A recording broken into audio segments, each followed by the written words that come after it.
So what we get drunk, so what we smoke weed, we just having fun, we don't care who see. So what we go out, that how supposed to be, living young and wild and free. Kayaknya Mbak ya, lagu ini cocok untuk menemani membuka obrolan kita siang ini dengan Bu Ratna. Mbak Ratna Gali. Selamat siang Mbak Ratna. Siang Mbak. Selamat datang di Bincang Seru Biru Fakultas Hukum Universitas Widjaputra. Love friend, Mbak Ratna ini adalah anggota komunitas dari Lingkar Ganja Nusantara. Kalau ngomong komunitasnya ini, jujur Mbak, saya ini ngeri-ngeri sedap ini ya. Kalau sudah ngomong perganjaan ini kayaknya hampir semuanya itu gitu ya. Menyeramkan ya Pak? Menyeramkan. Tapi boleh nggak kita dijelasin kira-kira gimana sih Lingkar Ganja Nusantara itu, actionnya seperti apa, terus bagaimana, terus apa yang bisa dilakukan oleh LGN itu, gimana Pak? Iya, tapi saya mau nanya dulu Pak ya. Siap.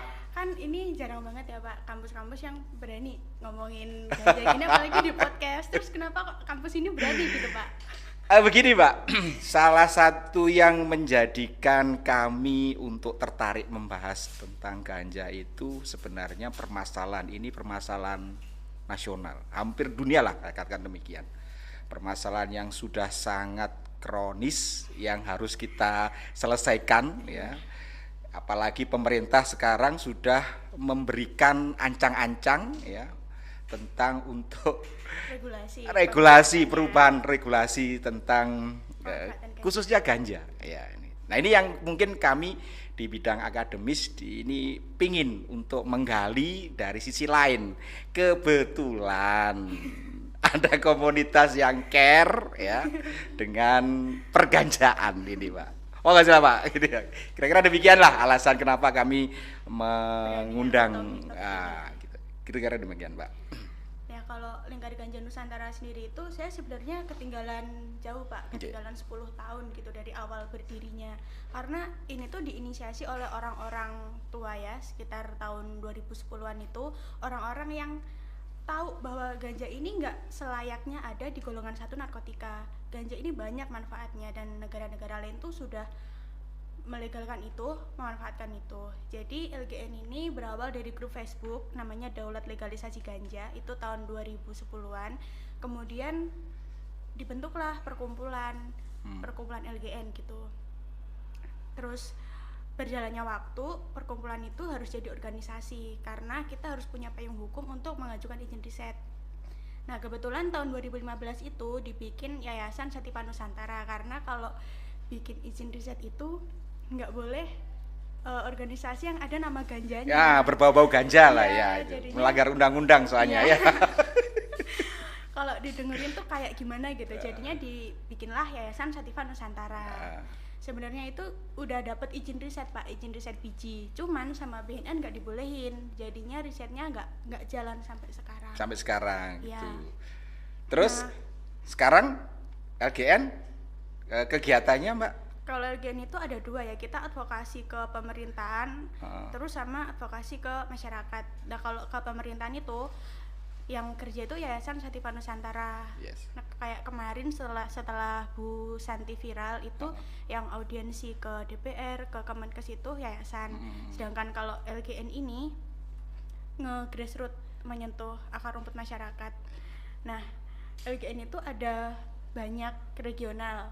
Kita nyebutnya regional Pak, ada regional Surabaya, regional Blitar. Oh gitu ya Mbak ya, sudah sampai ke kota-kota kecil ya, kabupaten berarti ya? Di Manokwari juga ada.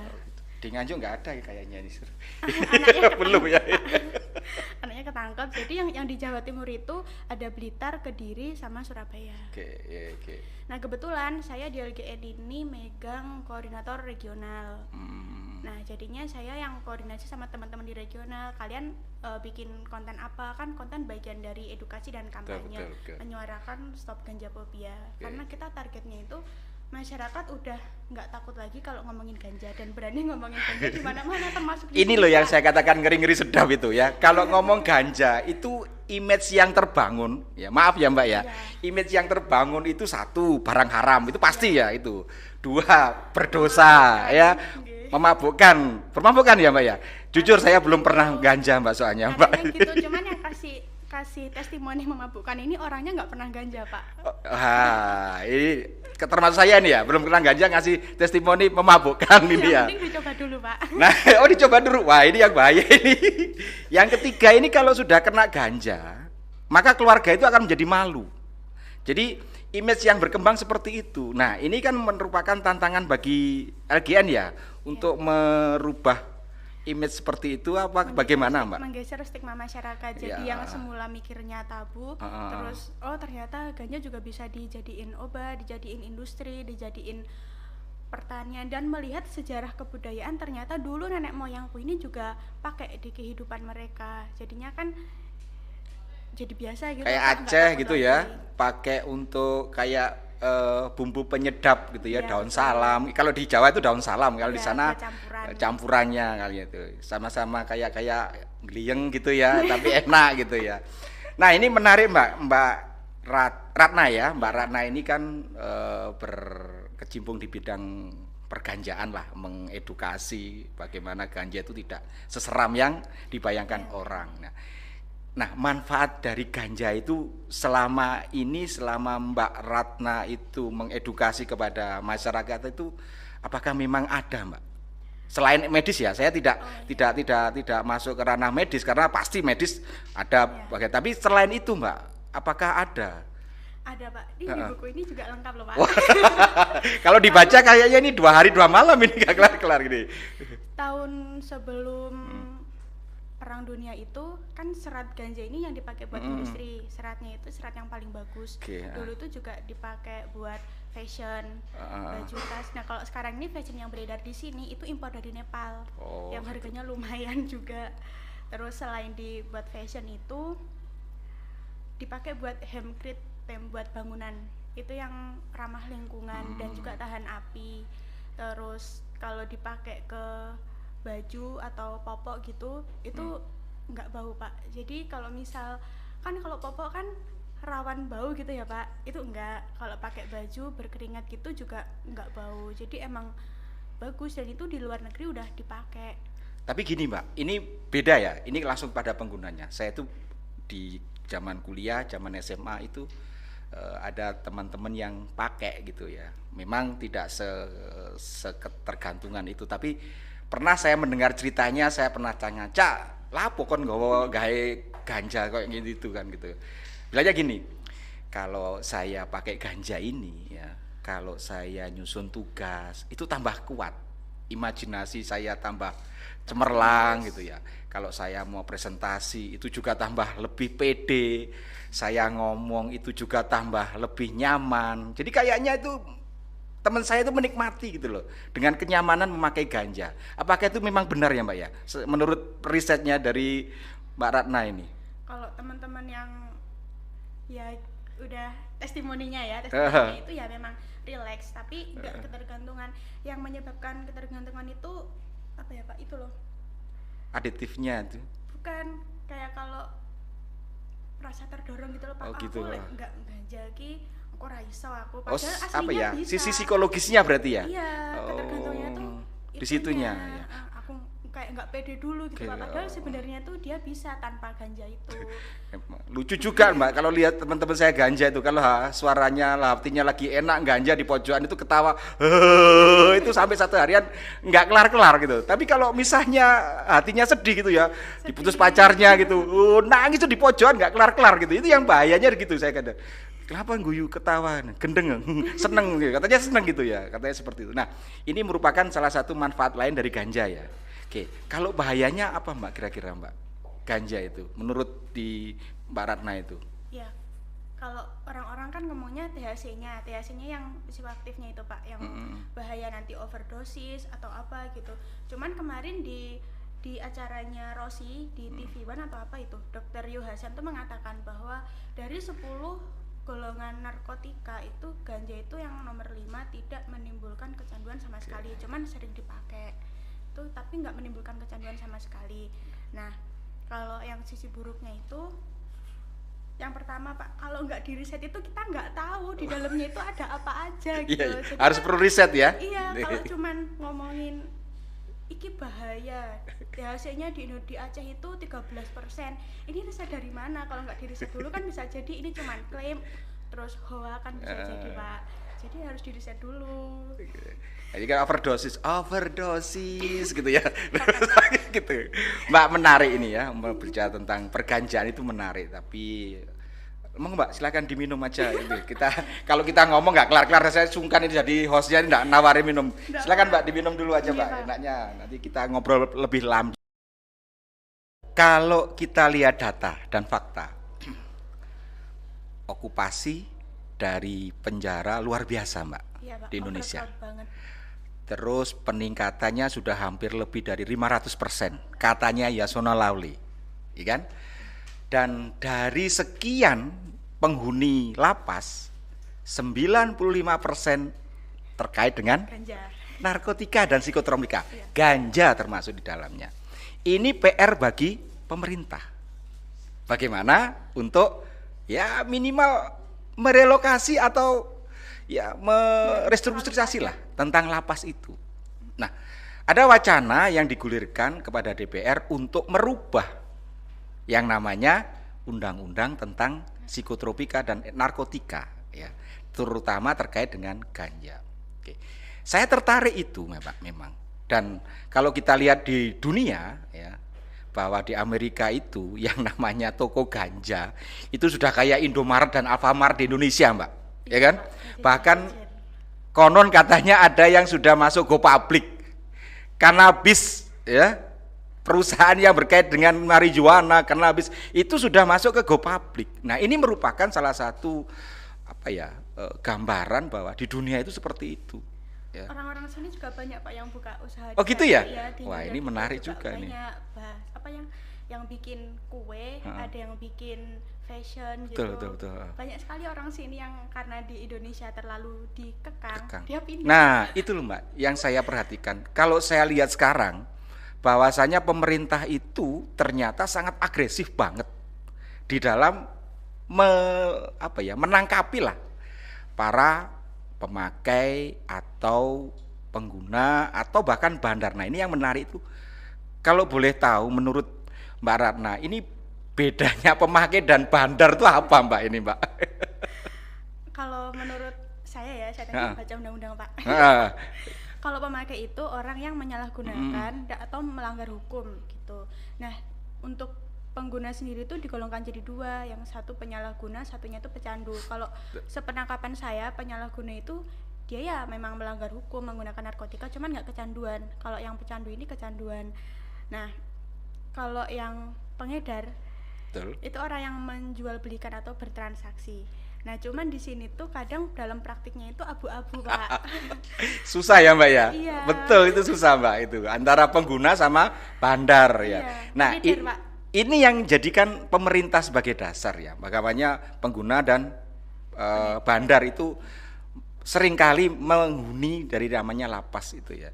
Nah, keagresifan pemerintah ya, kalau menurut saya ya, pemerintah agresif banget dalam rangka melindungi segenap bangsa Indonesia. Itu merupakan satu jargon yang amanah yang harus dilakukan oleh pemerintah, melindungi segenap bangsa Indonesia itu sebagai dasar. Nah, menurut Mbak Ratna, itu dengan adanya keagresifan pemerintah dalam penegakan hukum tanda kutip tentang ganja, khusus ganja Mbak, bagaimana Mbak ini?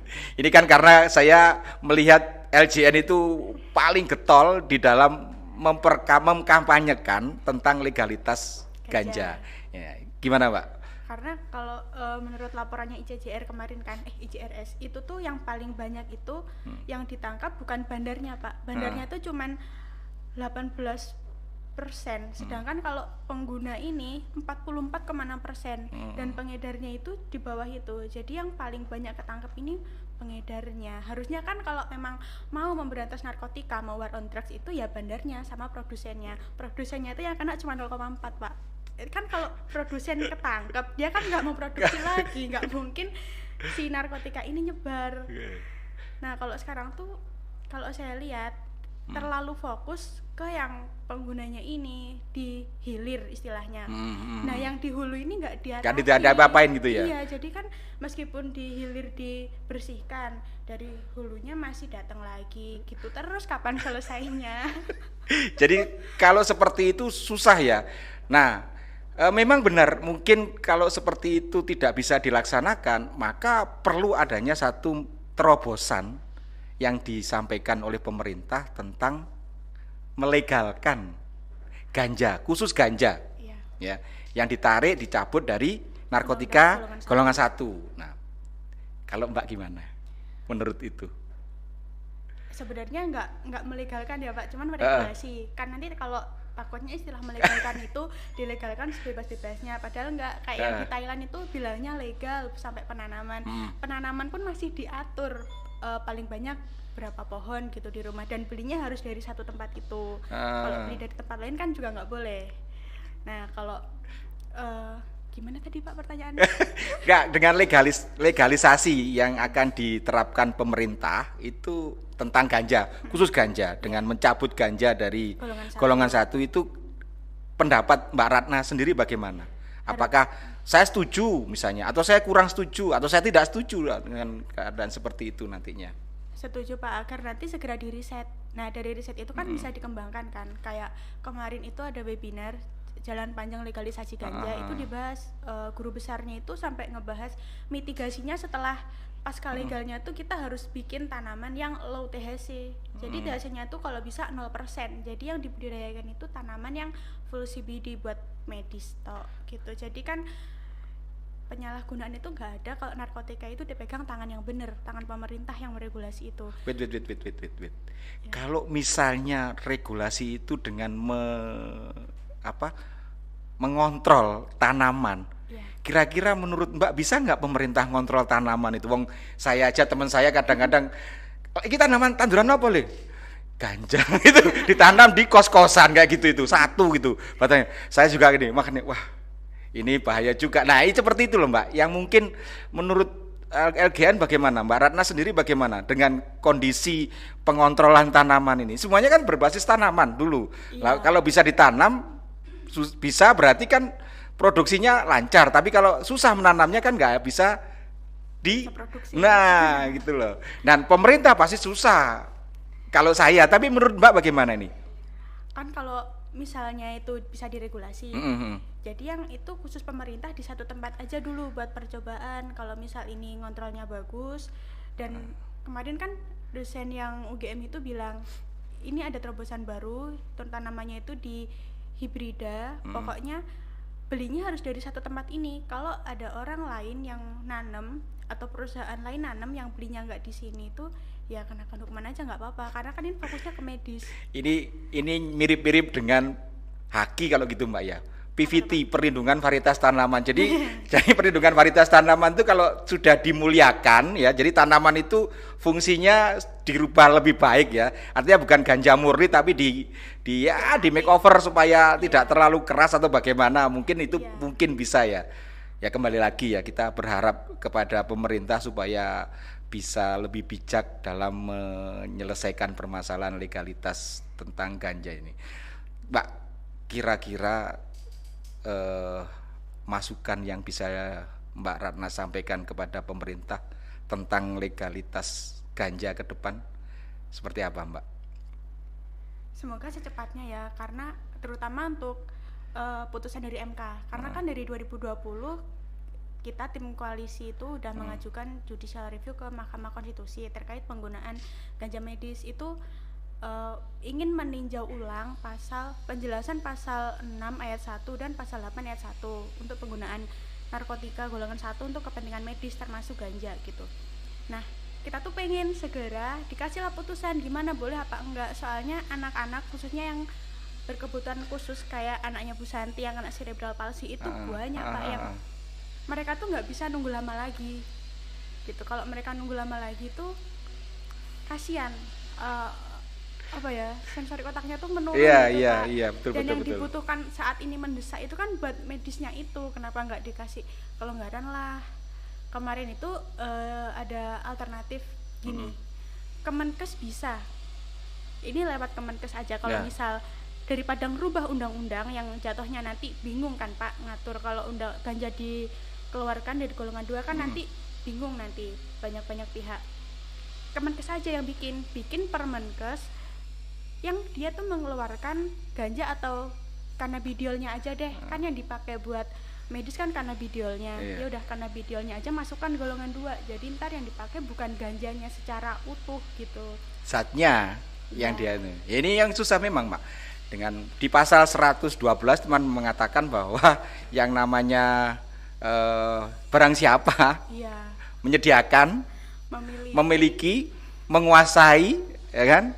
Itu bisa kena penjara 12 tahun maksimal dan denda 8 miliar maksimal. Ini yang menjadi salah satu kriminalisasi terhadap ganja itu sendiri. Semuanya Terancam. ya kalau mau dirubah ya pasal itu dirubah. Mungkin kayak gitu ya nantinya. Bisa jadi Pak. Oke. Mbak Ratna, saya terima kasih atas kesempatan yang menarik ini. Jadi kita ini membicarakan antara daun dan hukum ini ya gitu ya. Jadi ini luar biasa yang harus kita perhatikan dari segi ya, dan sekali lagi saya terima kasih atas kehadirannya. Jangan bosan-bosan di Biru nanti ya. Mungkin ke depan kami juga akan mengundang Mbak Ratna untuk riset bareng. Ya. Baik Pak, dengan senang hati. Nah, Saya itu. juga terima kasih banyak Pak Siap. udah diundang di sini. Saya juga diajakin terima ngobrol. kasih. Saling tukar pengetahuan, sharing-sharing gitu ya. Love friend pastinya menarik. Kalau berbicara daun dan hukum, nah, bagaimana pendapatnya Mbak Ratna yang sangat memperjuangkan tentang legalitas dari ganja itu, dan bagaimana hukum yang kaku untuk melaksanakan undang-undang dan pasal-pasalnya yang sudah disampaikan tadi. Terima kasih atas perhatiannya.